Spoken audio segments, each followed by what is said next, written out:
Welcome to Pattern and Craft. I'm Courtney, and in today's video, I have another creative show and share for you. This is my little makers podcast where I just kind of go over all the projects I've recently finished or I'm currently working on.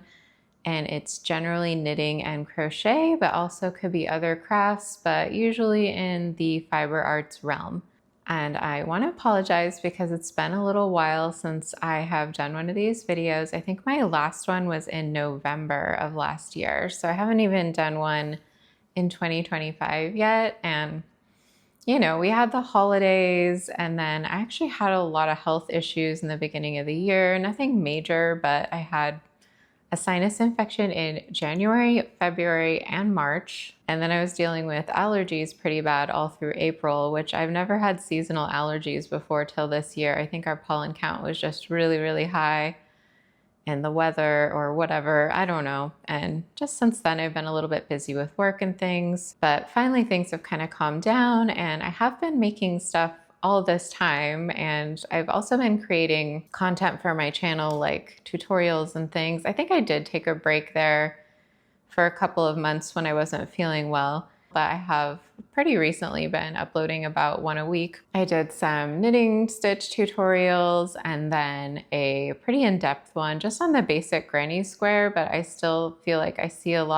in a lot of the forums on Facebook and stuff for knitting and crochet, and I still see beginners coming in there with a lot of questions on why their first or second granny square is looking so wonky. So I finally decided to make a video that explains the structure of a granny square so that they would have a little help there if they ever stumble upon my video.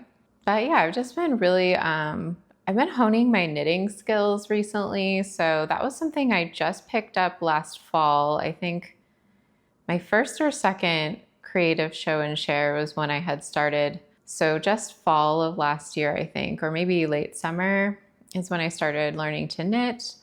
And at first it was a really big learning curve, and now I love it. And I've been doing all the knitting things that I can think of. I haven't done much color work yet. I did do mosaic color work, but I haven't been doing stranded color work. So that's kind of the last thing I have to try. I've done lace, cables, brioche, various different stitches. And I finally made a garment. Well, let's just start with my finished objects since we're kind of on the subject. So one of my recent finished objects was a sweater for my friend's baby, well, a cardigan for my friend's baby. She recently had a little girl. So I made a crochet blanket and a little knitted cardigan for her. So first let's do the finished knitting objects first. So here is her cardigan that I made. I don't have it anymore. I've already gifted it. So I'm gonna just put footage or pictures in here so you can see that. This was a free pattern on the Hobie website, I believe, called Flounce. And it was a little raglan cardigan, and it has a ruffle. And I added to this pattern, it's a little bit more simple here. I'll show you the pattern photo here. And then here is what I did.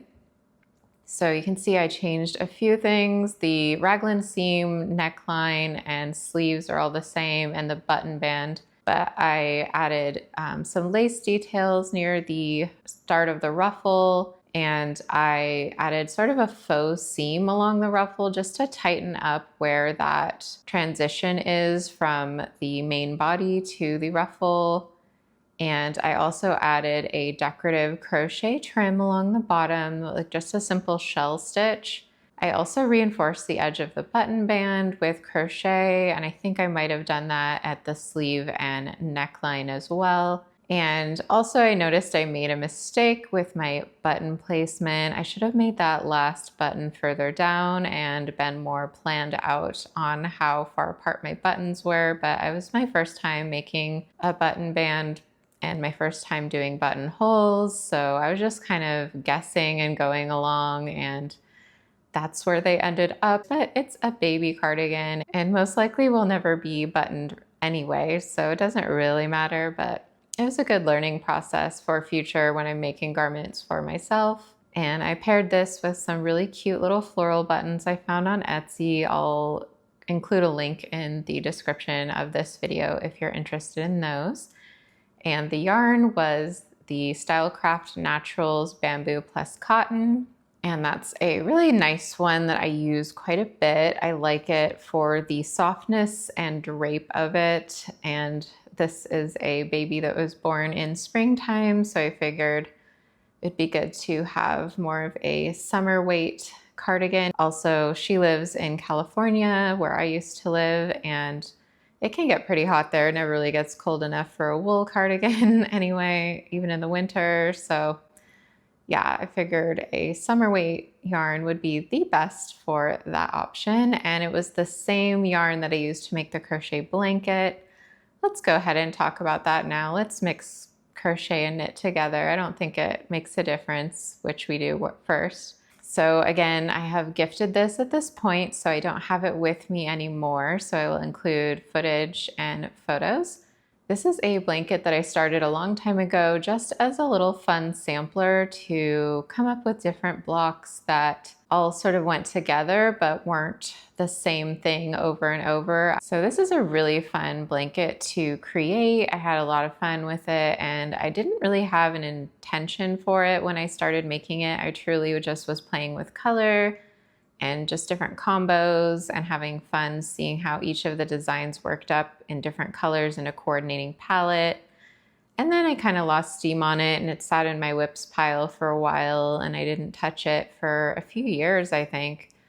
And then I found out my friend was gonna have a baby, and the color scheme just happened to be kind of very much up her alley. She really likes kind of pastels and I don't know, but like in a funky combinations of pastel colors. And I felt like this kind of matched her aesthetic, or what maybe her nursery aesthetic might be.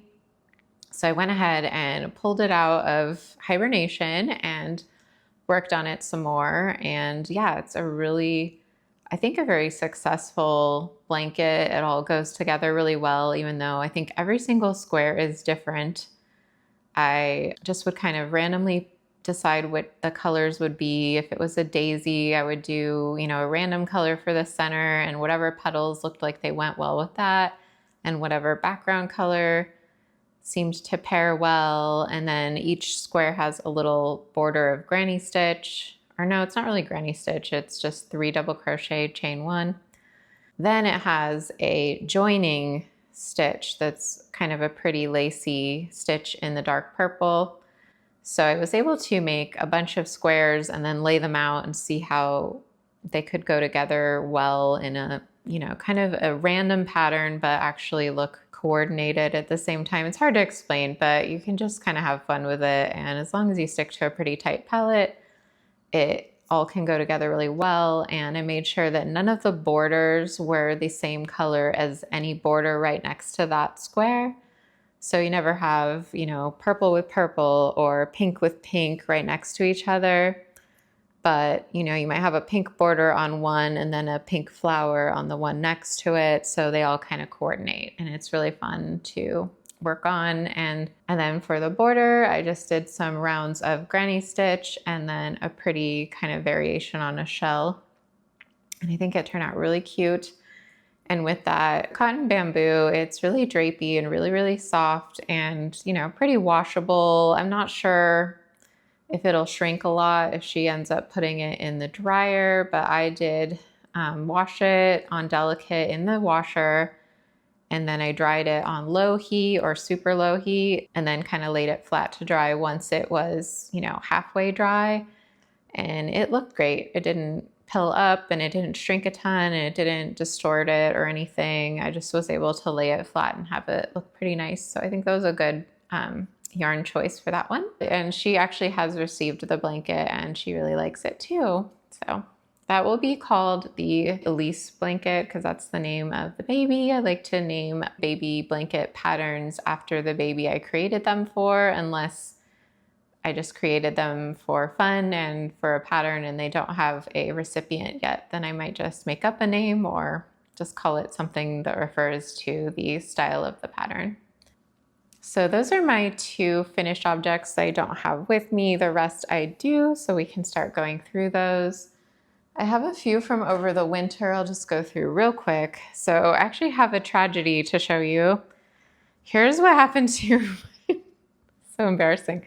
This is what happened to my first of that scarf that I showed on one of my creative show and shares. That was the garter stitch one with a really beautiful edge. I think is the baby alpaca yarn. I think it was a cotton alpaca yarn by Isier. And I put it in the dryer by accident. And so we have a very felted, very shrunken scarf. So that is now just a tale of woe, as Kristen Lair likes to say, I think. I think that's what she says. It's, oh man, it's really sad. So this is just kind of for the memories, but I made a new one. So this one's quite beautiful and hasn't been through the dryer. So this is a garter stitch scarf. It's kind of similar to a Sophie scarf in that it is pointed at one end and then is worked along with increases, but then I changed colors in the middle. I have to block this out. I don't know why it's bumping out right here. Maybe I made increases too close to the center. I should have maybe eliminated those. And then do decreases as you go along on the other side, but I did my decreases on the opposite side, so it's not a triangle, it's more of a diamond shape. But yeah, this was to replace my accidental dryer situation for that one scarf. So it's a good little winter scarf. It's again, it has baby alpaca content, but I did a different combo of yarns. So I like this one. It's like just a nice little wrap. Oh, am I covering my mic? Sorry if that made the sound weird. Gosh, it's been a while. I have to remember. I think it's Holskarn Haya for this yarn and Holskarn Alpaca.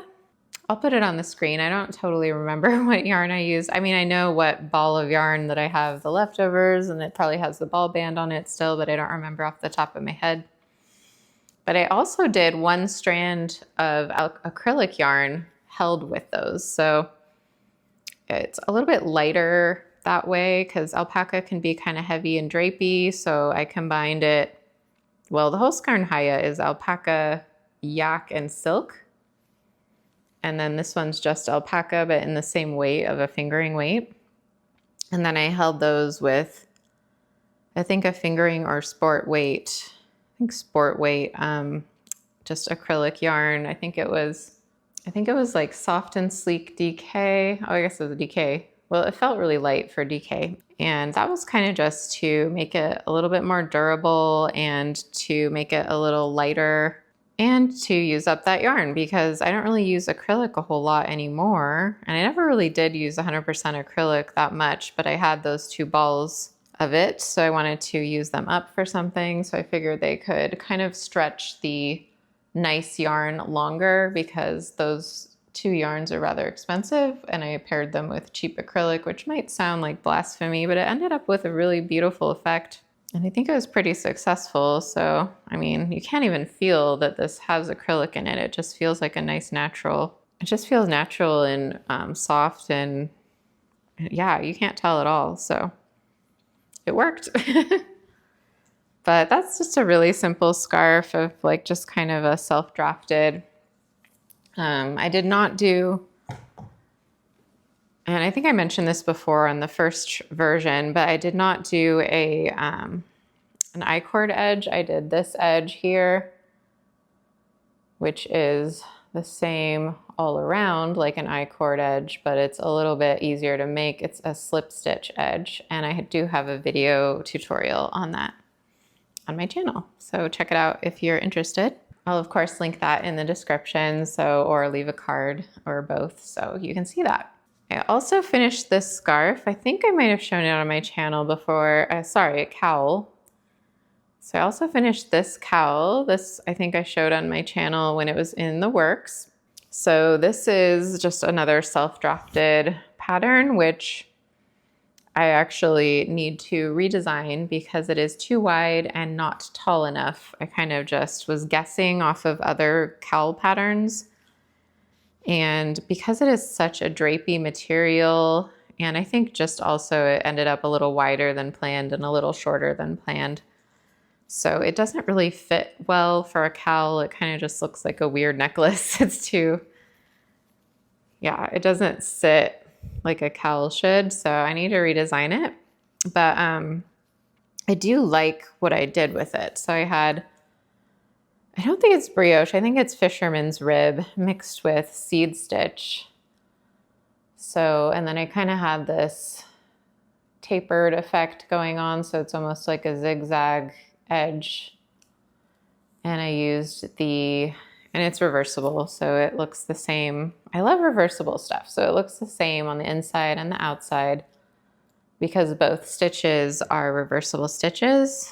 And the yarn I used was a little bit of an odd choice too, so I might use a different yarn next time. I might unravel this honestly and make it into something else, but this is the Knitting for Olive Pure Silk, which is kind of a summer yarn, so I don't know why I did it for the cowl. I think I just kind of have a little bit of reactions to wool, and even alpaca can be a little, I don't know, a little too fuzzy sometimes. So I thought silk is interesting because it is definitely a summer fabric in that it's very breathable, but it can also, with certain applications, be good for winter time because it is very warm as well. It's insulating in a weird way that it can keep you cool or warm depending on the season. So I thought maybe that would be a good option, but it is very drapey, so I'm not sure it's a good option for a cowl. Maybe for a scarf or something would be nice. But I love the color combo. I did well, I don't remember the color names now because it's been too long, but I'll put them on the screen. And in one of the colors, I combined two different colors, so it's kind of a marl. And it's, one of them's a little bit more on the pinky rosy brown side and the other's on sort of the rusty side. So combined together, they make a really beautiful fabric. I do like it, it didn't work out. Next, I have something really exciting. So I have a pair of fingerless gloves. I know it's kind of weird, like we're in the middle of summer right now, but I did make these for the winter time when it was still cool out, so I got to wear them a couple times. And they are really cute. Oh, I love these so much. And I made them out of, let's see if I can go over, yeah. So I made these out of the Comfy yarn by Knit Picks in the fingering weight. And I made them with the cabin color, which is such a cute brown. It's like a reddish burgundy brown. Oh, it's so cute. I hope they keep this color in stock. And this is kind of a self-drafted pattern. I had a glove pattern that I tried to make a pair of gloves. I made one glove, and then I wanted to redo the fit and change some things about the pattern to make it easier, change some of the ways it was doing increases and decreases and things. And then I ended up just making these sort of based on the principles of those gloves, but those were like fingered gloves. This is just a simple pattern for fingerless. I could create a pattern and release that.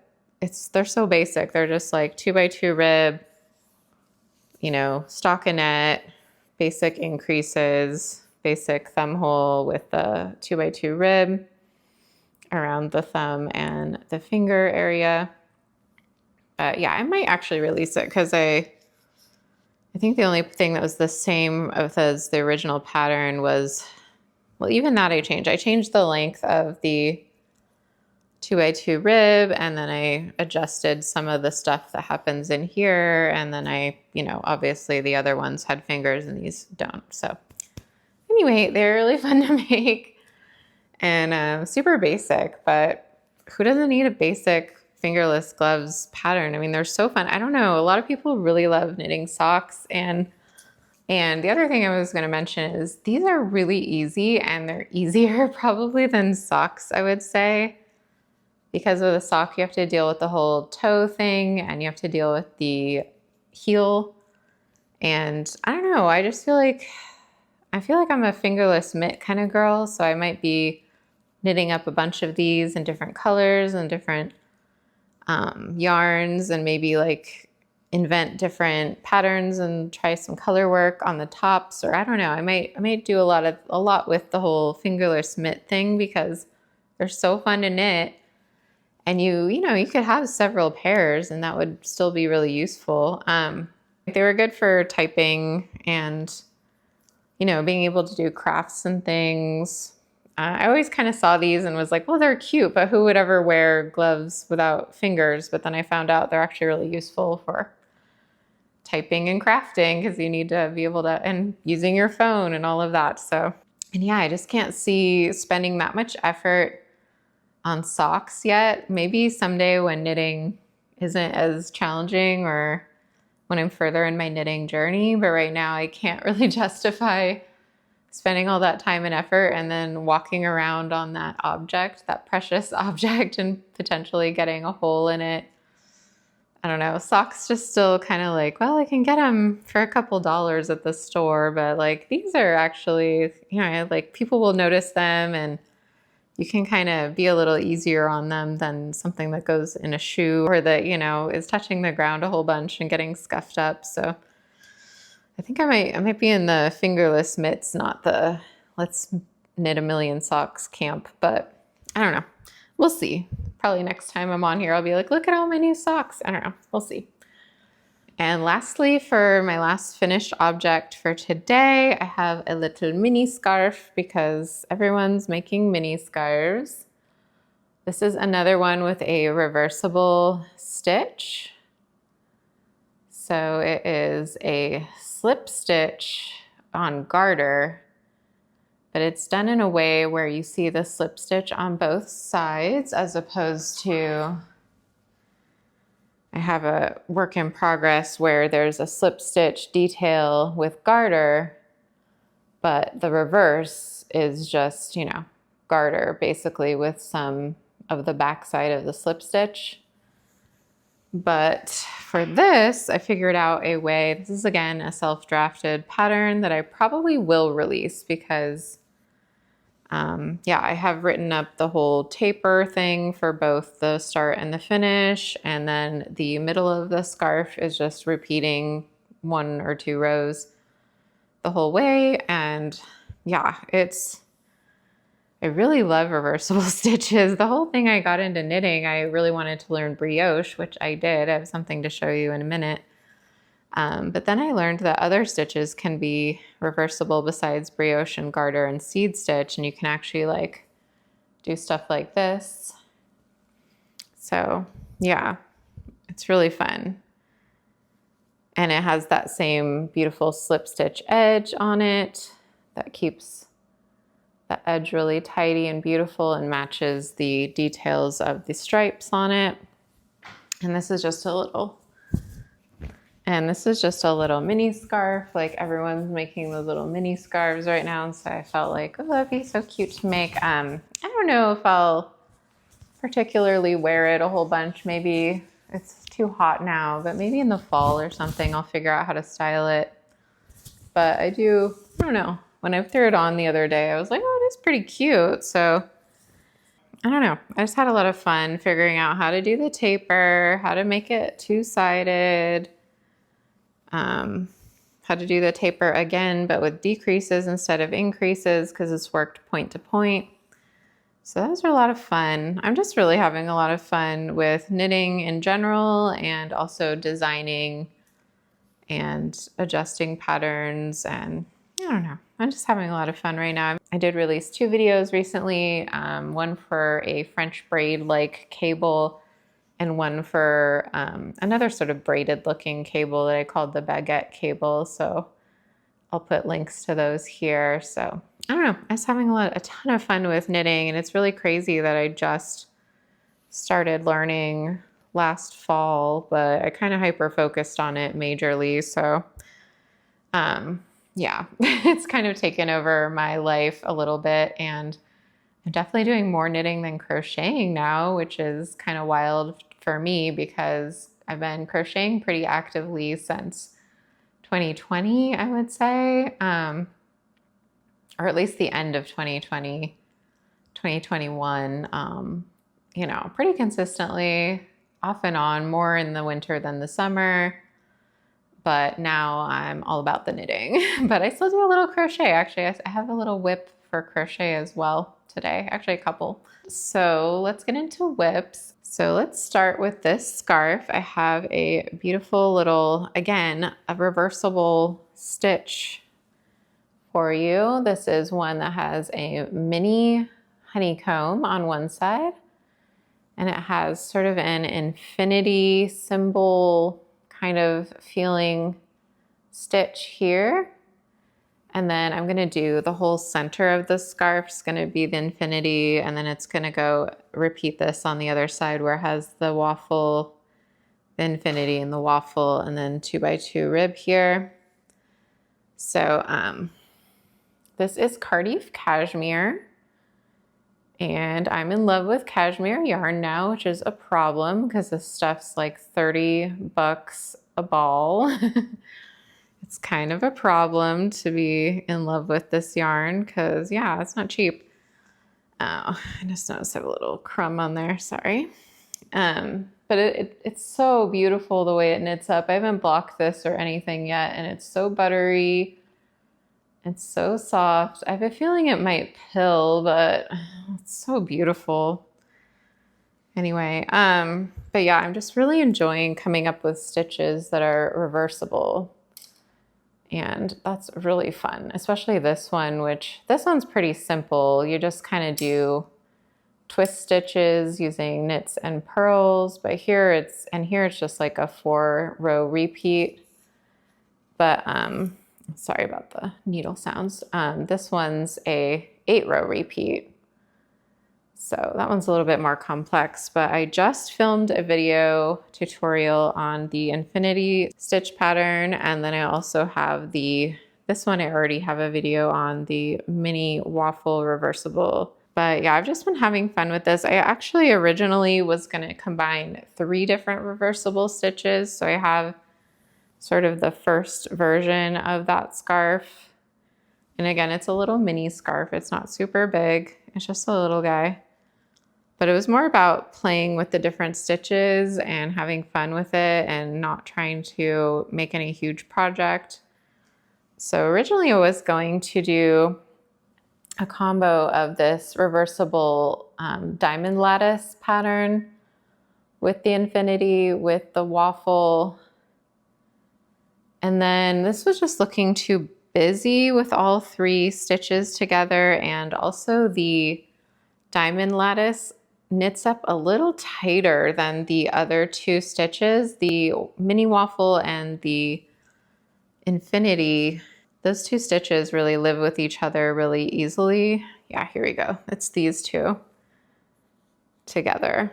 Really don't fight. They kind of all stay nice and even at the edges there. But when I did the section of diamond lattice, it really kind of started pulling in at the edges because this is a little bit, has a few more twist stitches to it, and just, it doesn't knit up as loosely. So I would have to, if I included this stitch pattern in with the other 2 stitch patterns, I didn't want people to have to change their needles halfway through a scarf or every time they're doing this particular stitch. So I think I'll do a different project just in this beautiful, I love this stitch. It's like a diamond lattice reversible stitch, but I don't think I'm gonna include it in this pattern. So I simplified, and now we just have a 2-stitch pattern, not counting the 2x2 rib, but you know. So that's a cute little mini scarf. I'm like, I don't know, like a third of the way done with, and it's quite beautiful and oh, so soft. Cardiff Cashmere Classic. And this is the color Eris, which isn't coming through maybe on the screen right now how beautiful it is. It's a really odd color. So in some lights, it looks like off-white. In some lights, it looks gray. And in some lights, you can see a purple or pink undertone to it. So it pretty much reminds me of moonstone. If you've ever seen moonstone, how it's sort of whitish but grayish, but also has like a little bit of color to it. Although moonstone, the flash of the color is kind of a bluish color, whereas here it's like a pinky purple, but it's such a really interesting ethereal color. It's not really a color that goes well on my skin, so I think I'm gonna give it away to a friend who is blonde and fair, and it would really go well with her coloring, but it's just so pretty. I think I kind of buy yarn just because it looks beautiful online, and then I play with it, and then I go and figure out what I want to do with it, and then I'll buy another color if that color doesn't suit me. So I did buy this in the loop color. I think it's supposed to be like cantaloupe, or I'm not sure, but it's more of a terracotta color. So I'm gonna make one of these for myself, or maybe the diamond lattice version for myself in that other color that is more of a terracotta brown. I'll put it on the screen here, but it's the same yarn, but a different color that matches my tones better. Speaking of that color, it's pretty much this color.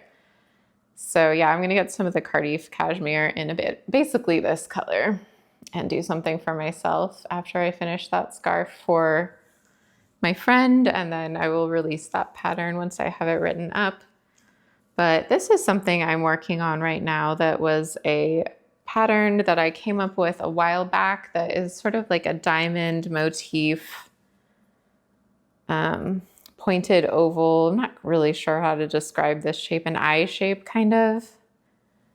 And I think I showed this before on one of my creative show and shares, and I had done this version in the teal bamboo pop, and this this version in the, I think I might have said it was Bambootiful, but actually I think it's like it's similar to Kobu, and it is Lion Brand as well. Kobu's a Lion Brand yarn, but I think this is it's just called Cotton Bamboo or something like that. And it's the LB collection. So it's like the nicer yarn version of Kobu. So it's a little bit less splitty and a little bit nicer, but very similar. But I was kind of making this little motif combined with some chevron kind of, I don't know what I was doing. I was just kind of playing with it, and I just lost steam on that because I didn't know if it was going to be a shawl or a scarf or a top or whatever. And then I started playing around with the same motif recently in True Boo. So this is another Lion Brand yarn that is 100% bamboo, and it's very shiny. And what's so remarkable about this yarn is you can see this is when it's first crocheted up. It doesn't look bad or anything, but it just looks a little crunchy and not the best. It's like, well, it has drape, but it's not laying the best, But as soon as you block it, look at that. It's so drapey, and it gets nice and flat, and it just softens up so much more than it already is soft, but it softens up more, and it just drapes like water. It's like flowy and almost looks metallic. It's so beautiful. So I ordered what I think is more of this color. I couldn't quite tell if they still carried this color and if I was ordering the right one. And it had a really boring name like orangish brown or something. It was like, I need to work on their color names. But anyway, yeah, once it's blocked, it's so beautiful and drapey. So I was thinking I was going to make a scarf out of this. But then I was thinking maybe a shawl. Again, I don't have like a super clear plan for this. But then I was thinking maybe it could be a cute little top, because you can kind of make a little sleeve with this portion, and then this could kind of come together. And then I could just keep adding this motif around. And then I did develop a half version of this motif where it is in half this way. If you wanted a straight hem, I also have an in half version of it this way. So I don't know if I'll need that for this project, but I think I might release this as a pattern just for the diamond motif and the half diamond options. I don't know the name that I'm gonna call it yet. If you have any suggestions, let me know. I have a few that ChatGPT I was like trying to get ideas from there. I don't know, petalina was one because it's almost like a petal shape. And another one was the Italian word for beautiful leaf, but I can't quite say it correctly, so I don't really want a pattern name that I can't pronounce. And I don't know, just something that evokes this beauty. I don't know, filigree something, medallion something. Not really sure yet. So if anyone has a good pattern name suggestion for the motif. So for now, I think I'm just gonna release soon the pattern for this motif as well as do a tutorial video. But if I ever figure out what I'm making with this, if I make a top, if I make a shawl, whatever I end up making, I will then create a pattern for that garment or object. So stay tuned on that. But yeah, if you ever crochet with, because I kept trying to crochet and knit with this yarn and I kept being kind of frustrated with the fabric. But if you ever do that and you're kind of like, ugh, like I like the yarn better than I like the fabric, just block it. Just block it and it comes out so amazing. You don't even know how soft this is if you haven't worked with it before. It's incredible. It is so soft and so drapey and so absolutely gorgeous. Yes, use it. It is very splitty and kind of a pain in the butt to use, but it's worth it. Okay, my next work in progress is, I don't know, it's a little bit just, I don't know what I'm doing with it yet, but it has a journey. So it started out as this little chevron kind of open work design, which I am crocheting out of the Knitting for All of Pure Silk. I really like that yarn, so I'm using it again. This is just a single strand in the, I think it's like something rose. I'll put it on the screen color. Same yarn I used in that cowl. But I created this and was gonna do a little drapey scarf kind of thing and just wasn't quite doing it for me. Actually, after blocking, I'm sure this would be beautiful. So I might still finish that or do a version of it. But I had the, I just have to make things a little bit more complicated. So I have this perfectly good little chevron swatch. And then I thought, what if I could turn it on its side, but also seam it in the middle and create a more interesting shape, like a shawl shape. And so I did that and I actually figured out how to do it. And you get this kind of wild shape that's almost like the steps of like those Central American pyramids, the ones that are a little bit more chunky than the ones, they have like bigger steps than the ones in Egypt. They're not just a straight pyramid. They kind of have levels. Anyway, that's what it reminds me of. A ziggurat, is that what it's called? Anyway, yeah, so this is really cool. It's a really weird construction. You're kind of working over, up, down, over, and then out, down, over, down, across, over, up, and then you kind of have to create this little center part again by going over, like down, up. Yeah, it's really complicated, but only to write the pattern. Once it's written, it's pretty easy to follow, but it was just kind of hard to figure out. But I did, I figured it out. So it was kind of a fun one. And I'm just gonna keep growing this until it becomes a shawl. And I think once I wash and block it, it'll be good. It is kind of splitty. I can see some spots where the yarn caught and created a little bit of a snag. So that's maybe not the best yarn to create this in. I might switch it up and do something maybe with a bigger yarn too, because a shawl is going to take forever in a single strand fingering weight yarn. But it is a really cool color and it's a cool pattern. So I don't know. I'm still kind of working on this one and we'll see what it becomes. But I just wanted to share with you that really interesting construction. That's a chevron, but with an increased seam down the middle. And next project is this scarf. This one you've seen before on my channel if you've watched my prior videos. It's still just kind of getting made here and there when I feel like it. It's a really fun one with the garter texture and the slip stitch with the lattice pattern. Self-drafted again, my own design. And this one's just kind of my little easy peasy project when I need a break from all the other stuff that I'm either designing or, you know, just making and get bored of or whatever. This is just sort of my little go-to one because it's taken a while. I'm a slow knitter, I guess. I see people that just really bust through their projects and have whole sweaters and huge shawls really quickly.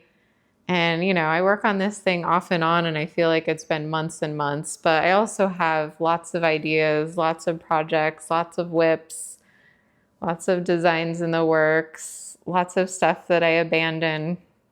Anyway, so I don't know how many hours it's taking. If I counted them all up, it probably wouldn't be that many, but it feels like forever because I've been working on it all fall and winter, I feel like, and then into the summer now. But it's still going and it's, I think, more than halfway done. So if it's a scarf, it's definitely more than halfway done. If I end up making it some kind of cowl thing, it might be more than done. I was thinking I could kind of wrap it and then seam it like in a corner like this and like seam it to itself. And then it could just be a cowl. And if I do decide to do that, it's basically ready to do that with. But let me know what you think. Should I just call it a day and finish it off and kind of connect it to itself? Or should I keep going and have it be sort of like a shawl scarf? Just a really big, cozy, wintry wrap kind of thing. I think I'm kind of torn on which I want it to be. And maybe you can let me know what you think I should do with that. Okay, here's my last knitting whip. I do have one more crochet whip that I'm working on, and this is some 2-color brioche. I was pretty proud of myself for figuring out how to do this. I watched a few tutorial videos, and once I did that and actually tried it, it was a lot easier than I thought it was going to be. I had been intimidated of 2-color brioche for a long time, and I actually really love it. So this has worked flat. I'm not sure if it would be harder to do in the round. It sounds like probably, but you know, people do it all the time, so I could probably figure it out. I did a little sample of 1-color brioche, and that was actually really, really fun and pretty simple. But the 2-color, of course, you're working 2 colors and you kind of have to slide your work back and forth and make sure you're working the right yarn. But if you just remember a couple of things, it's actually pretty fun. So you can see here all my stitches are mostly white right now. So that means my next row needs to be made in the dark color. So there's just some little tricks like that where you could make a mistake really easily, but if you know those little tricks to, you know, say you put your knitting down and then you forget where you were, it's easy to figure it out and be like, oh, I just need to do this next. And I added a slip stitch, edge stitch on there, the same one. I seem to be using that one a lot. I really like it.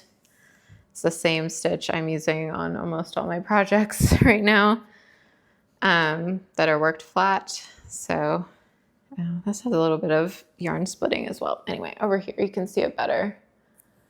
So it goes really well with the brioche, but I see that it it doesn't quite match it perfectly. It's cinching a little bit, kind of pulling tight right here, whereas the brioche is more stretchy. So I might want to rethink what I'm doing at the edge there, but I just like how clean it looks compared to some other brioche that I've seen, what happens at the edge. But whatever, I'm just creating a little cowl with this one. It's gonna be knit flat as like a square shape, and then I'm gonna turn it into like a triangle, and then I'm gonna wrap it around. I don't know, we'll see. I kind of had a drawing of what I wanted it to, the shape to be. We'll see if it actually works when I get a little further and do the seaming. But yeah, it was really fun working on this and finally getting that checked off the list of knitting techniques that I now know. Okay, and last but not least, I have another baby blanket in the works. This is a little bit more of a simple design. It's just a crochet granny square, basic granny square, but I did do a kind of a fun join on it. It is granny stitch, but done as a continuous join as you go technique. So it's not just join as you go. That would be doing one square, and then as you finish the final round of the next square, joining it as you go, but then you still have to weave in the ends for this square and this square. Whereas the continuous join as you go border, I did all of this border in the white with just one strand of yarn. So you only have two ends to weave in at the end. And this was just a sample, but I started making a whole bunch of other squares, and it's gonna be a full-size baby blanket. So I'm gonna actually, oops, I'm gonna unravel, I'm dropping them.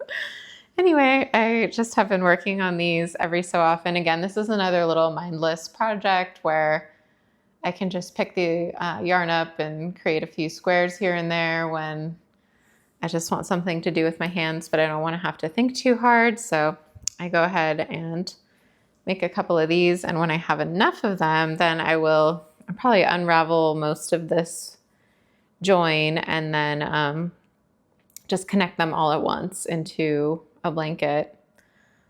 It goes pretty fast. This was for a video tutorial I was doing. I don't mind unraveling that white part and redoing it. But that is really fun way to connect them all and have it look really beautiful, but also, you know, not have to weave in a million ends at the final part of the blanket. You're pretty much weave in two ends and you're done, because I like to weave in as I go for the squares. So none of these have ends hanging out. I make them, I weave it in, and I'm done. And when I do the join, I'll just do that all in one go, and then I'll come up with some kind of border to go around the edge a little bit more with the white so that it looks a little bit more finished off, and it'll be really beautiful.